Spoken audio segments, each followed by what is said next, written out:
Hello बंधुगण नमस्कार। मोर YouTube channel teach my girl को समस्त को स्वागत जनाऊँ। तेणु मोर प्रियर छात्र छात्री वृंद आज आम पढ़ा से तुम से 10म श्रेणीर साहित्य बहिर गोटे विषय आम आलोचना करवा तुम शिक्षा ग्रहण कर। तेणु आम आरंभ करने पूर्व मुझे कहीदे जदि यही चैनल को सब्सक्राइब करके रखु ये आग को विषय भित्तिक पाठ यही चैनल रे अपलोड करा जीवो। तेणु निश्चित भाव में चैनल को सब्सक्राइब कर रखु, बेल आइकन को चिपिकी रखु कहीं आग को नुआ नुआ वीडियो अपलोड हेले तुम मान पाखक नोटिफिकेशन जीव। आउ वीडियोटी जदि भल लगुच निश्चित भाव में लाइक करूँ आउ शेयर करने भूलु ना तुम सांग मान पाखक। चलतु आम आज आरंभ करवा से गोटे तुम साहित्य बहिर गोटे विषय जोटा कि नुआ वर्तमान जोग करा वर्ष 2020 नूतन वर्ष रे जोग करा तुम साहित्य बहिर नूतन विषय जोटा तुम माने पिला माने शुणी पांडव और कौरव। कौन ना पांडव कौरव एमाने होछंती जो महाभारत जो युद्ध करथिले आम तुम ऐतिहासिक इतिहास रे शुणी बा तुम टेलीविजन माध्यम रे देखि महाभारत युद्ध। से युद्ध का मध्य रही ना पांडव आउ कौरव मानक मध्य होइथिला। पांडव माने केते भाई? पांडव माने होछंती 5 भाई युधिष्ठिर भीम अर्जुन नकुल सहदेव एमाने हेले 5 भाई। सेहीपरि कौरव माने मध्य से 101 भाई आ जड़े भौणी तांकर ना जेमती दुशासन दुर्योधन दुर्दक्ष ये तांकर प्रत्येक ना आरंभ दु वर्ण आरंभ होइछि। से भड़ी आज आम आलोचना करवा तुम नूतन जो विषय जो कविता बा पद्य जोग करा सेयार ना हूँ से कवितार ना हूँ कौन? भीमंक सिंहनाद रड़ी। से कविता बा पद्यर ना हूँ कौन पिला माने ना भीमंक सिंहनाद रड़ी। यही कवितार कवि होचंती किए ना आदि कवि सारड़ा दास। किए? आदि कवि सारड़ा दास जो कि 15श शताब्दी कवि सारड़ा दास। तेणु भीमंक सिंहनाद रड़ी तुम माने जो गत वर्ष जो पिला माने पढ़िले कौन ना मान गोविंदंकर महानता बा यही महाभारत विषय रे आसला। वर्तमान यही वर्ष नुआ पाठ जोग कर सारड़ा दासंकर भीमंकर सिंहनाद रड़ी। तेणु भीम हूँ द्वितीय पांडव भीम। सिंहनाद कहले कौन? सिंहनाद कहले कौन ना मईसी सिंह निर्मित प्रकार एक प्रकार वाद्य जंत्र। मईसी सिंह निर्मित एक प्रकार वाद्य जंत्र जोटा हूँ सिंहनाद। रड़ी कहले कौन?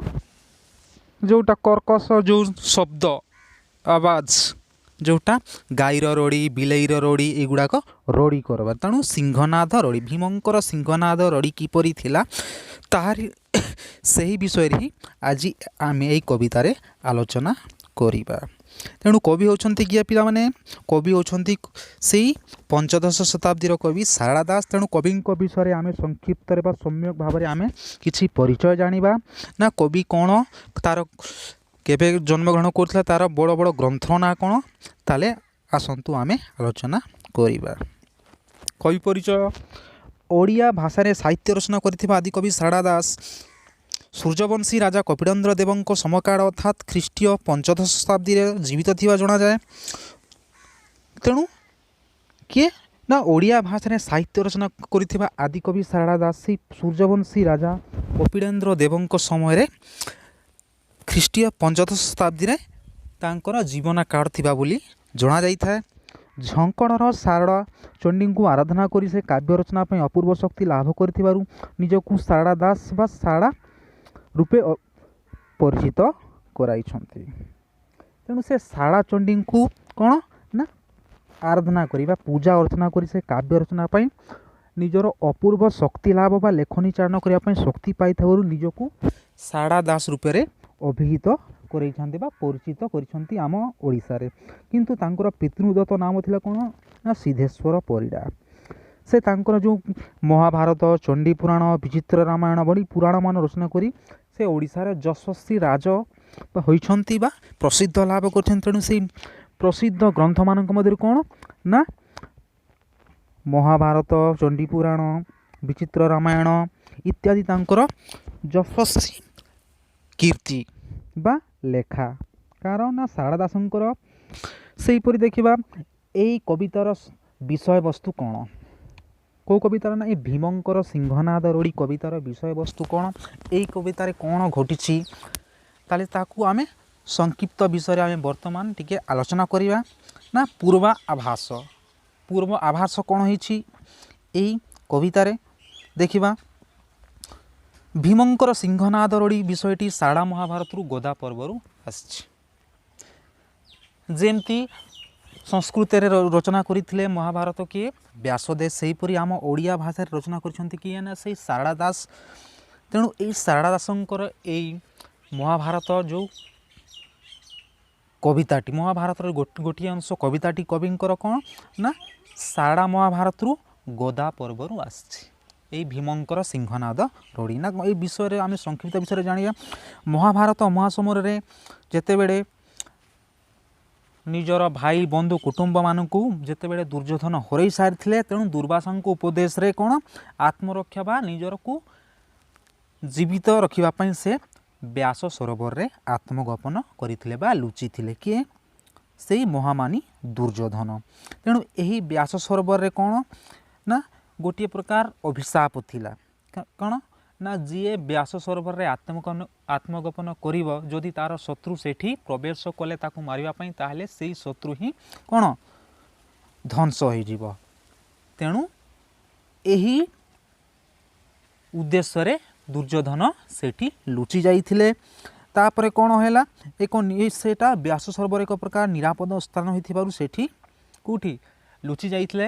ଏଇ କଥା ସହଦେବଙ୍କ ମୁଖରୁ ଶୁଣିବାକୁ ପାଇଛି କିଏ? ନା ପାଣ୍ଡବ ଶୁଣିବାକୁ ପାଇଛି ଯେତେବେଳେ ଦୁର୍ଯ୍ୟୋଧନ ବ୍ୟାସ ସରୋବରରେ ଆତ୍ମଗୋପନ କରିଛି। ତେଣୁ ତାହାକୁ କିପରି ଭାବରେ ବ୍ୟାସ ସରୋବରରୁ ବାହାର କରିବା ଉଦ୍ଦେଶ୍ୟରେ କ'ଣ ଭୀମଙ୍କ ଠାରୁ ଶିବଙ୍କ ଠାରୁ ଯେଉଁ ଗୋଟିଏ ବର ପାଇଥିଲେ କିଏ? ଭୀମସେନ। ତେଣୁ ସେଇ ବରକୁ ବର୍ତ୍ତମାନ ମାଗିବା ସମୟ ଆସିଲାଣି। ତେଣୁ ସେଇ ବର କେଉଁ ବର? ନା ଭୀମଙ୍କର ଯେଉଁ ଗୋଟିଏ ପ୍ରକାର ବର ମାଗିଥିଲେ। କାହିଁକି ନା ଯେତେବେଳେ ଶିବଙ୍କୁ ଯେତେବେଳେ ରକ୍ଷା କରୁଥିଲେ, ଯେତେବେଳେ ଅଶ୍ଳେଷା ଦୈତ୍ୟ ନାମକ ଗୋଟିଏ ପ୍ରକାର ରାକ୍ଷସ କପିଳାସ ପର୍ବତକୁ ଯେତେବେଳେ ଉପାଡ଼ି ନେଉଥିଲେ, ସେହି ସମୟରେ ଶିବ ଭୀମଙ୍କୁ ମନେ ପକାଇଥିଲେ। ତେଣୁ ଭୀମସେନ ଆସିକରି ସେହି ପର୍ବତକୁ ରକ୍ଷା କରିଥିଲେ ବା ସେହି କପିଳାସ ପର୍ବତକୁ ରକ୍ଷା କରିଦେବା ତାଙ୍କୁ ଗୋଟିଏ ବର ଯାଚିଥିଲେ। ତେଣୁ ସେହି ବରକୁ ବର୍ତ୍ତମାନ ମାଗିବାର ସମୟ ଆସିଛି। ଆଉ ସେ ସିଂହନାଦ ବରଟି ଭୀମସେନକୁ ପ୍ରଦାନ କରିଛନ୍ତି କିଏ? ଶିବ। ଆଉ ଏଠାରେ ଦୁର୍ଯ୍ୟୋଧନକୁ ବାହାର କରିକିରି ତାଙ୍କୁ ସହିତ ଯୁଦ୍ଧ ଡାକରା ଦେଇଛି। ଏଇଟା ହିଁ କବିତାର ଆଲୋଚ୍ୟ ବିଷୟ ବସ୍ତୁ। ଏଠାରେ ଭୀମଙ୍କ ଦ୍ୱାରା ଶିବଙ୍କ ଠାରୁ ସିଂହନାଦ ପ୍ରାପ୍ତି, ତାହାର ବାଦନରେ ସୌରମଣ୍ଡଳରେ ଭୟଙ୍କର ପରିସ୍ଥିତି ସୃଷ୍ଟି, ମହାଲକ୍ଷ୍ମୀଙ୍କର ସାନ୍ତ୍ୱନାକୁ ଆଗ୍ରହ କରି ଦୁର୍ଯ୍ୟୋଧନଙ୍କର ବିରଚିତ ସମ୍ମୁଖ ସମରକୁ ଆଗମନ ଆଦି ବହୁତ ସୁନ୍ଦର ଭାବରେ କ'ଣ ବର୍ଣ୍ଣନା କରିଛନ୍ତି ବା ଆଲୋଚିତ ହୋଇଅଛି ବା ବର୍ଣ୍ଣନା କରାଯାଇଛି। ନା ଯେତେବେଳେ ଭୀମ ସେଇ ଦୁର୍ଯ୍ୟୋଧନଙ୍କୁ ବ୍ୟାସ ସରୋବରରୁ ବାହାର କରିବା ଉଦ୍ଦେଶ୍ୟରେ ଯାଇଛି ବ୍ୟାସ ସରୋବର ନିକଟକୁ। ତେଣୁ ପିଲାମାନେ କବିତା ଆରମ୍ଭ କରିବା ପୂର୍ବରୁ ମୁଁ ଦୁଇଟି ଅର୍ଥ ବୁଝାଇବାକୁ ଚାହୁଁଛି। ଗୋଟିଏ ହେଉଛି ସିଂହନାଦ ଆଉ ବ୍ୟାସ ସରୋବର। ସିଂହନାଦ କହିଲେ ତ ମୁଁ ତୁମମାନଙ୍କୁ କହିସାରିଛି ପିଲାମାନେ। ସିଂହନାଦ କହିଲେ ଏକ ପ୍ରକାର ବାଦ୍ୟଯନ୍ତ୍ର, ଯେଉଁଟା ମଇଁଷି ସିଂହରେ ନିର୍ମିତ ଏକ ପ୍ରକାର ବାଦ୍ୟଯନ୍ତ୍ର, ଯେଉଁଟାକି ଯେତେବେଳେ ଶିବ କାଳ ଭୈରବୀ ରୂପ ଧାରଣ କରି ସେ ସିଂହନାଦ କଲେ ଏ ପୃଥିବୀ ସତେ ଯେପରି ପ୍ରଳୟ ହୋଇଥାଏ। ତେଣୁ ସେ ସିଂହନାଦ ସେଇଟା ସେହିପରି ବ୍ୟାସ ସରୋବର କହିଲେ ଏକ ପ୍ରକାର ଉଡ଼ପା ମହାତୀର୍ଥ। କ'ଣ? ଉଡ଼ପା ମହାତୀର୍ଥ, ଯେଉଁଟାରେ କି ବ୍ୟାସଦେବ ସେଠି गुप्त भाव में लुचिकी संस्कृत भाषा कौन ना जितेबले महाभारत रचना करते से समय जितेबले दक्ष यज्ञ नाश पर शिव जितेबले सेठी शीतल बा निज शरीर को शीतल करने से व्यास सरोवर में पशिले तेणु व्यासंकर कौन सी कार्य बाधा न उपजापी शिव गोटे प्रकार कौन अभिशाप देते कौन ना व्यास सरोवर में जीए कौन निजर कौन कौन सी अनन्य पाए न जदि कौन सी व्यक्ति सेठारे शरण नेबे ताले तार शत्रु जदि सेठी पशिब ताले ध्वंस हो ही थिला से व्यास सरोवर अर्थ तेणु से व्यास सरोवर रे आत्मगोपन करते किए दुर्योधन।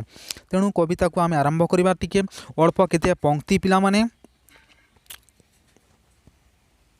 तेणु कविता पंक्ति गुड़ाक आम आरंभ करवा पिला माने चलतु देख सहदेव बैला स्वामी शुणिमा जगन्नाथ ईश्वर को सिंहनाद मागंतु पवनर सुत गोविंदे बैले जेबे हेमंत अछि भीम बुद्धि हराई किंपे कलु तू मति भ्रम जेबे बहन तू विश्वनाथ को सिंहनाद माग रड़ीर नादे मान गोविंद बाहर हौ बेग ध्यानेण चिंतिला से पांडव सुंदर आसन कंपिला जे देव सुरधर।